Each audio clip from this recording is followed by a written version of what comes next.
Hello everyone, कैसे हो आप सब लोग।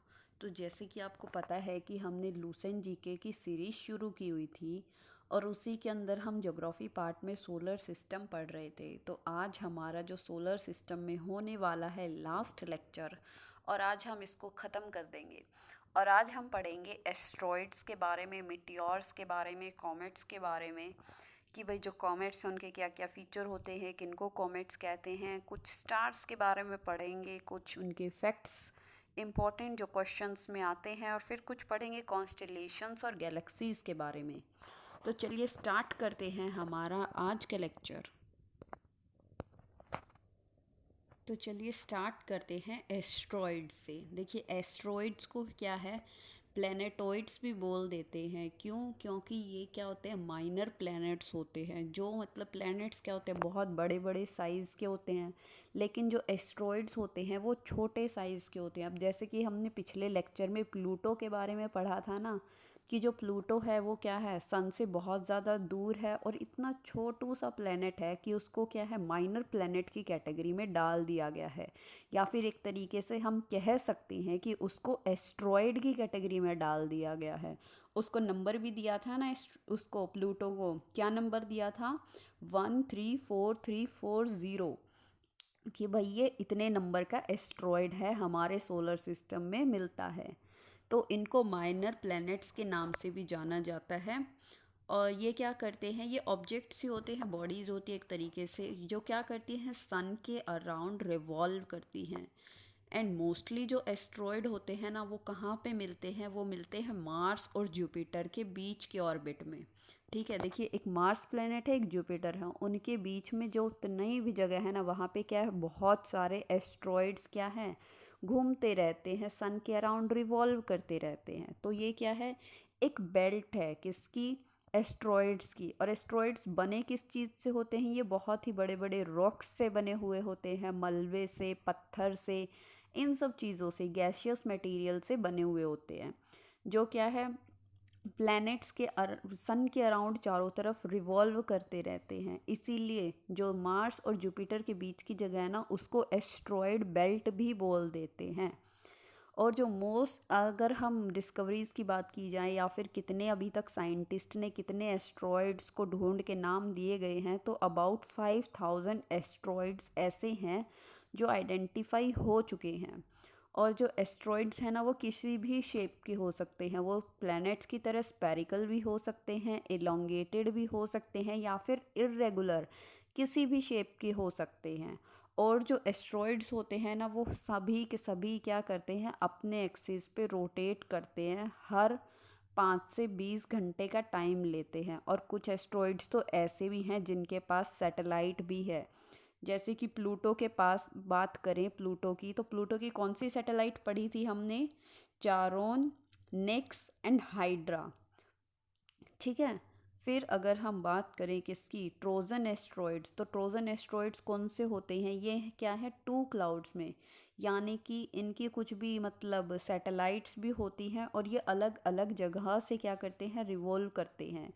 कुछ जैसे कि अगर हम ट्रोजन एस्ट्रॉइड्स की बात करें, तो ये क्या है, जुपिटर के ऑर्बिट में रिवॉल्व करता है। इसका जो एक पार्ट है वो क्या है, थोड़ा सा आगे चलता है, और जो दूसरा पार्ट है वो पीछे चलता है जुपिटर के। ठीक है। साइंटिस्ट ने फिर क्या माना है कि जो एस्ट्रॉइड्स हैं ना, वो क्या है, किसी भी प्लेनेट की जगह को ऑक्यूपाई कर किए हुए होते हैं। और ऐसा मान सकते हैं हम कि अगर वो एस्ट्रॉइड नहीं होता, तो वहाँ पे कोई ना कोई प्लेनेट एग्जिस्ट कर रहा होता आज के टाइम में। लेकिन ऐसा नहीं है। वो किस वजह से है, वो अलग अलग चीज़ें हो सकती हैं, जैसे कि लैक ऑफ ग्रेविटेशनल फोर्स नहीं है, तो जो प्लैनेट्स हैं या जो रॉक्स हैं वो चिपक के नहीं रहते हैं, और वो क्या है, एकदम मतलब बिखर से गए हैं। इस तरीके से भी हम मान सकते हैं कि भाई ग्रेविटेशनल फोर्स की वजह से ये सब कुछ होता है। फिर नेक्स्ट अगर हम बात करें, तो है मीटियोर्स एंड मीटियोराइट्स। देखिए अलग अलग चीज़ है, एक है मीटियोर्स और एक है मीटियोराइट्स। मीटियोर्स को तो आपको पता ही होगा, कहते हैं भाई टूटता तारा है। और बचपन में तो बच्चे ऐसे भी कहते थे कि भाई उससे विश मांगो तो विश पूरी हो जाती है, लेकिन ऐसा कुछ भी नहीं होता है। ठीक है, मीटियोर सिर्फ एक पत्थर होता है। और फिर अगर हम बात करें कि भाई मिट्योर्स किस चीज़ से बने होते हैं, तो ये भी फ्रेगमेंट्स होते हैं किसके, बड़े बड़े पत्थरों के, जो कब आते हैं, जो कोई भी अर्थ के एटमॉस्फेयर में एंटर कर जाता है ना। क्यों? क्योंकि अभी हमने ऊपर क्या पढ़ा, एस्ट्रॉइड्स के बारे में पढ़ा कि भाई बहुत सारे एस्ट्रॉइड्स हैं, वो रिवॉल्व करते हैं। लेकिन कभी कभी मान लीजिए ऐसा हो गया कि भाई कोई भी दो एस्ट्रॉइड है वो आपस में टकरा गए, तो उनका क्या होगा, पत्थर पत्थर उनका भी चूर चूर हो जाएगा ना, पत्थर टूट जाएंगे उनके उनमें बीच में से। तो मान लीजिए कुछ पत्थर आ गए भाई साहब अर्थ की साइड, ठीक है, अर्थ की साइड आ गए, उसके ऑर्बिट में आने के बाद क्या करेंगे, अब अर्थ, बहुत बार हम न्यूज़ में भी देखते हैं ना कि भाई ऐसा एक फलाना उल्का पिंड आ गया। तो जैसे ही एस्ट्रॉइड्स हैं वो टकराते हैं, उनसे जो पत्थर टूट फूट के निकलते हैं, कोई भी मेट्योर जब अर्थ की साइड आता है तो कई बार क्या होता है कि अर्थ के एटमॉस्फेयर में एंटर कर जाता है। और अर्थ के एटमॉस्फेयर में एंटर करेगा तो क्या होगा, फ्रिक्शन जनरेट होगा। और आपको पता ही है कि जो फ्रिक्शनल फोर्स है वो हो, जब भी कहीं पे भी फ्रिक्शनल फोर्स होता है तो हीट जनरेट होती है। तो जैसे ही जो मिट्योर है वो अर्थ के एटमॉस्फेयर में घुस जाता है तो हीट प्रोड्यूस होती है, जिसके कारण उसकी जो आउटर लेयर होती है ना, या फिर जो मिट्योर होता है वो क्या होता है, आग लग जाती है उसमें और वो जलना शुरू हो जाता है। इसीलिए आपने देखा भी होगा कि जो टूटता तारा है उसकी क्या होती है, एक लंबी सी टेल होती है ना, उसी तरीके से। फिर अगर हम बात करें, ठीक है, अर्थ के एटमॉस्फेयर में आ गया, आग लग गई, टूटता तारा उसको कहते हैं। तो कई बार क्या होता है कि कोई कई कई ऐसे मिट्योर होते हैं जो क्या है, कंप्लीटली बर्न नहीं कर पाते। तो उनको जब वो अर्थ के सरफेस तक पहुंच जाते हैं ना, नीचे धरती तक, लैंड तक, तो उनको बोला जाता है मिट्योराइट्स। ठीक है।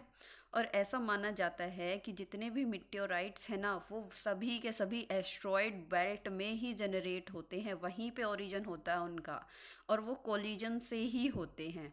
और अर्थ की ग्रेविटी के कारण इसीलिए क्या होता है, अर्थ उनको अपनी तरफ अट्रैक्ट कर लेती है जब वो टूटते हैं।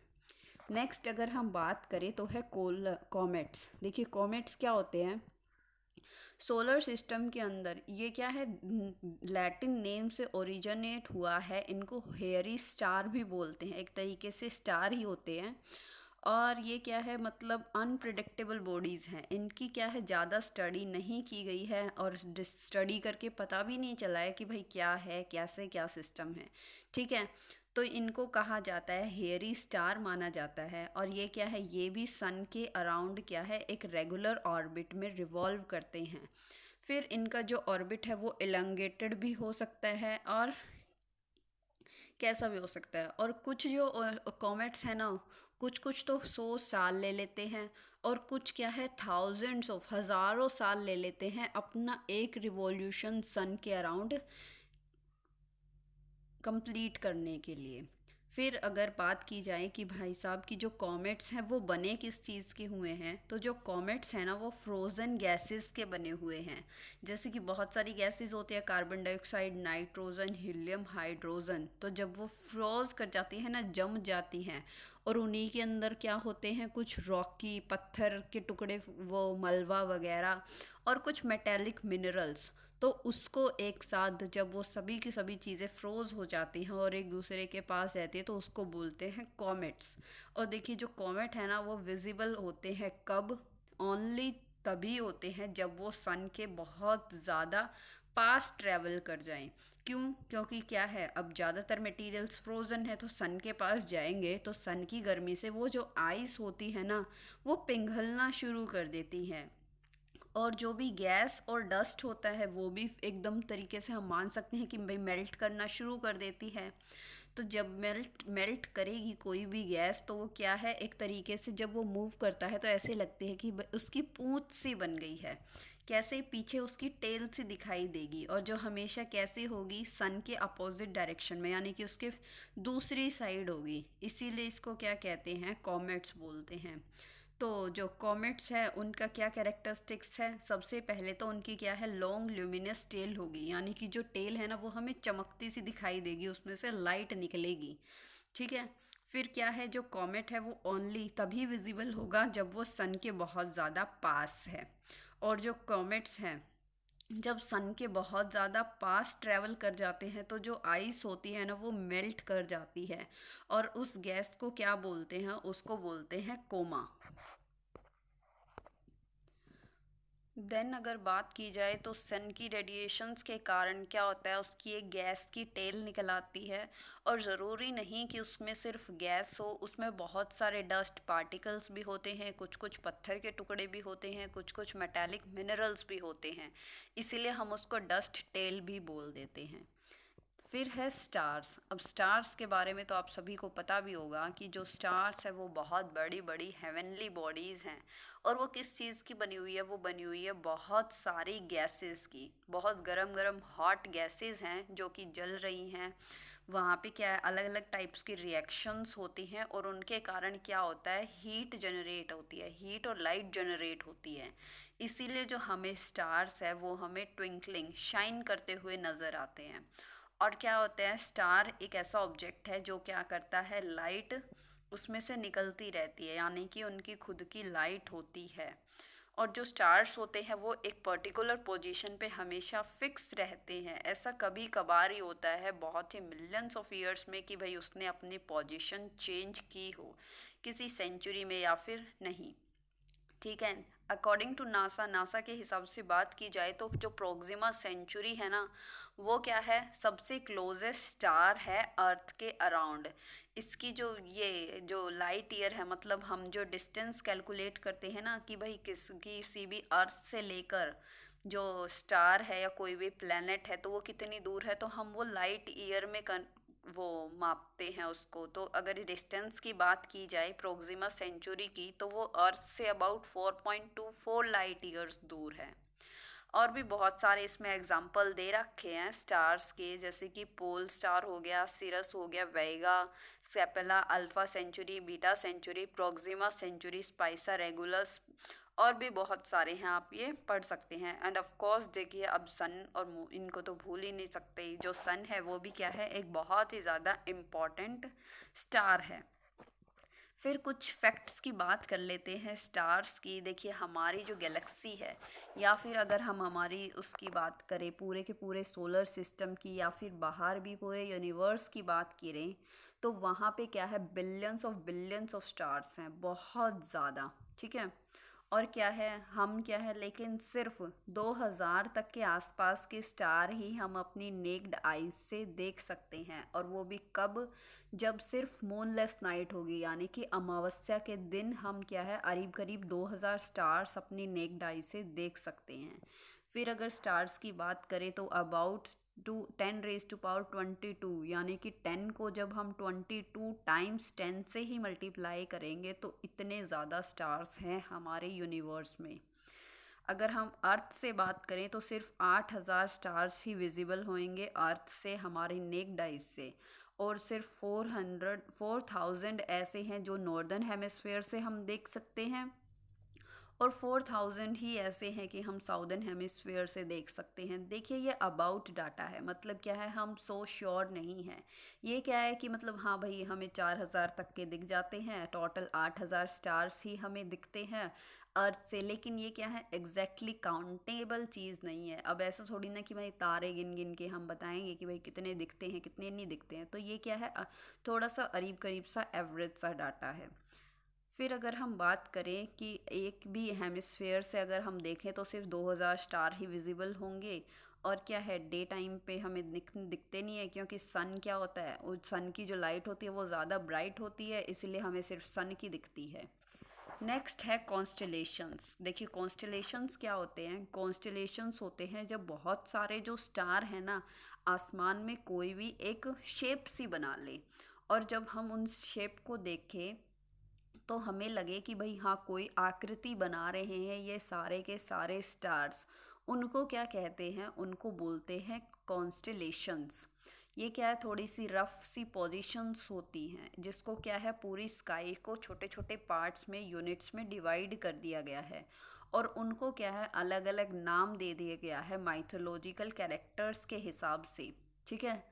जैसे कि कैंसर हो गया, लियो हो गया, जितनी भी हमारी जो राशियाँ होती है ना, ये सभी इन्हीं कॉन्स्टिलेशंस पे ही नाम दिया गया होता है इनका। फिर प्रेजेंट में बात करें तो टोटल 88 कॉन्स्टिलेशंस रिकॉग्नाइज किए जाते हैं, जिनमें जो इम्पोर्टेंट है इंडियन नेम्स में दिए गए हैं जो इस प्रकार हैं। उर्सा मेजर है, उर्सा माइनर है, ओरियन है। ओरियन तो हमने पढ़ा भी है बहुत बार कि जो साइड में 3 स्टार्स होते हैं, साइड में 2 स्टार्स होते हैं और मतलब एक डमरू सी शेप का होता है। फिर ड्रैको है, स्कॉर्पियो है, एरीज है, टॉरस है, जेमिनी है। ये जोडाइक साइंस जो होते हैं ना हमारे राशियों के साइन, उन्हीं पे बेस है। मतलब इसी को देख के हमारी जो राशियां हैं बताई जाती हैं कि भाई इस बच्चे का जन्म कब हुआ था, उस टाइम पे ये वाला कॉन्स्टिलेशन ही ये दिख रहा था, इसका टाइम था। ये सब जो है ये पंडित वगैरह बताते हैं, या फिर जो एस्ट्रोनॉमर्स होते हैं। ये जो कॉमन पीपल होते हैं इनको सभी मतलब इतने समझ में नहीं आते हैं। इंडियन नेम्स की बात करें तो ये सप्तऋषि, मृगा, मेष, वृष, मिथुन, कन्या, ये तो आपको पता ही होगा। फिर ये जो कॉन्स्टिलेशंस हैं इनके नाम हैं अलग अलग, जैसे कि जितनी भी राशियां हैं उनके ऊपर: Cancer, Leo, Virgo, Libra, Capricorn, Aquarius, Pisces. Indian names भी कुछ इसी तरीके से हैं: कर्क, सिंहा, कन्या, तुला, धनु, मकर, कुंभ, मीन। ये टोटल 12 जितनी राशियां होती हैं ना, देखिए ये सारी चीज़ें क्या है, इंटरलिंक्ड है। 12 ही राशियां होती हैं, 12 कॉन्स्टिलेशंस जो इम्पॉर्टेंट है उन्हीं के ऊपर इनका नाम रखा गया है, और इसी तरीके से 12 ही हमारे क्या होते हैं, एक साल में महीने होते हैं। तो ये सब चीज़ें क्या है, इंटरलिंक्ड हैं। और ये पहले के जो व्यक्ति होते थे वो स्टार्स को देख के बताते थे ये सब कुछ। फिर नेक्स्ट अगर हम बात करें तो वो है गैलेक्सी। देखिए गैलेक्सी क्या होता है, गैलेक्सी एक लार्ज ग्रुप ऑफ स्टार्स होता है। बहुत ही ज़्यादा स्टार्स हैं, डस्ट है, लाइट गैसेस हैं और कुछ प्लैनेट्स भी हैं। ये क्या मिलाते हैं टुगेदर, यानी कि सारे के सारे एक जगह पे रहते हैं। किसकी वजह से, ग्रेविटी के कारण। उसको बोलते हैं गैलेक्सी। अगर हम यूनिवर्स में बात करें तो टोटल अबाउट 10⁻11 टाइम्स गैलेक्सीज हैं, यानी कि इतनी कि भाई बहुत ज़्यादा। ठीक है, हम जिस गैलेक्सी में रहते हैं वो है स्पाइरल शेप की और उसका नाम है मिल्की वे, जो कि कितनी बड़ी है, जिसकी अगर डायमीटर की बात करें ना तो वो अबाउट 1 लाख लाइट ईयर्स है डायमीटर में, और जो बहुत ही धीरे धीरे धीरे धीरे क्या कर रही है, रोटेट कर रही है। अब जैसे कि हमने पढ़ा कि जो अर्थ की गैलेक्सी है उसका क्या नाम है, मिल्की वे। तो ये कौन सी शेप की है, ये है स्पाइरल शेप की। ठीक है, और इसका जो डायमीटर है वो अराउंड 1 लाख लाइट ईयर्स है। ठीक है, और इसको मिल्की वे इसीलिए कहते हैं क्योंकि इसमें क्या है, बहुत सारी छोटी छोटी सॉफ्ट ग्लोइंग लाइट्स है, यानी कि बिलियंस ऑफ स्टार्स हैं। इसीलिए ये हमको थोड़ी सी मिल्की कलर की दिखती है। बोलते हैं ना अपने जो गांव की लैंग्वेज होती है उसमें कहते हैं थोड़ी सी दूधिया कलर की, इसीलिए इसको हम बोलते हैं मिल्की वे। देन हम बात करें किसकी, स्टार्स की, जो कि हमें मिल्की वे गैलेक्सी में दिखते हैं। तो ऐसे बहुत सारे छोटे छोटे टाइनी टाइनी स्टार्स हैं, मतलब जो हमें अर्थ से टाइनी दिखते हैं, वैसे तो बहुत ह्यूज बहुत बड़ी बड़ी बॉडीज़ होती हैं। फिर क्या है कि भाई इनको है ना हम सिर्फ किसी कॉन्स्टिलेशन में देख सकते हैं, यानी कि जब इन्होंने कोई भी शेप बनाई हुई होती है ना तो हम उस शेप से ही इनको रिकॉग्नाइज कर सकते हैं। अलग अलग सेपरेटली हम अपनी नेक्ड आइज से नहीं देख सकते। और गैलीलियो ने क्या डिस्कवर किया था, इन गैलीलियो ने डिस्कवर किया था एक बैंड ऑफ लाइट, जो क्या है, जिसके अंदर बहुत सारे काउंटलेस इंडिविजुअल स्टार्स हैं, छोटे छोटे छोटे छोटे बहुत सारे, जिसको हम अपनी नेक्ड आई से नहीं देख सकते। फिर क्या है कि जो एक गैलेक्सी है हमारी मिल्की वे, इसको अबाउट 250 मिलियन ईयर्स लगता है एक रिवॉल्यूशन को कंप्लीट करने के लिए। देन अगर हम नेक्स्ट बात करें इम्पॉर्टेंट गैलेक्सी और हमारी जो नेबर भी है, यानी कि हमारी जो पड़ोसी गैलेक्सी है वो है एंड्रोमीडा। देखिए एंड्रोमीडा भी एक स्पाइरल गैलेक्सी है हमारी मिल्की वे की तरह, और ये हमारा क्लोजेस्ट नेबर है। इसमें क्या है, एक फजी पैच ऑफ लाइट दिखता है, यानी कि इसमें मिलियंस ऑफ स्टार्स हैं लेकिन कुछ भी हमें क्लियर नहीं दिखता। छोटे छोटे छोटे छोटे बहुत सारे लाइट की तरह के दाने से दिखता है या फिर लाइनिंग्स टाइप्स की। और या क्या है, ये सबसे हमारी अर्थ से फारदेस्ट ऑब्जेक्ट है, मतलब ये जो गैलेक्सी है ये सबसे फारदेस्ट है हमारी अर्थ से, जिसको हम अपनी नंगी आइज से देख सकते हैं, अपनी नेक्ड आइज से देख सकते हैं। इससे जो एक्स्ट्रा है, मतलब और भी ऐसा नहीं है कि और दूर चीज़ें नहीं है, और भी हैं, लेकिन हम अपनी नेक्ड आइज से सिर्फ एंड्रोमीडा गैलेक्सी तक ही देख सकते हैं। देन साइंटिस्ट ने क्या किया है कि बहुत सारी गैलेक्सीज को अलग अलग ग्रुप में डिवाइड कर दिया है। जैसे कि 2-3 गैलेक्सी है उसको एक ग्रुप में प्लेस कर दिया, फिर और 2-3 गैलेक्सी है उसको एक ग्रुप में प्लेस कर दिया।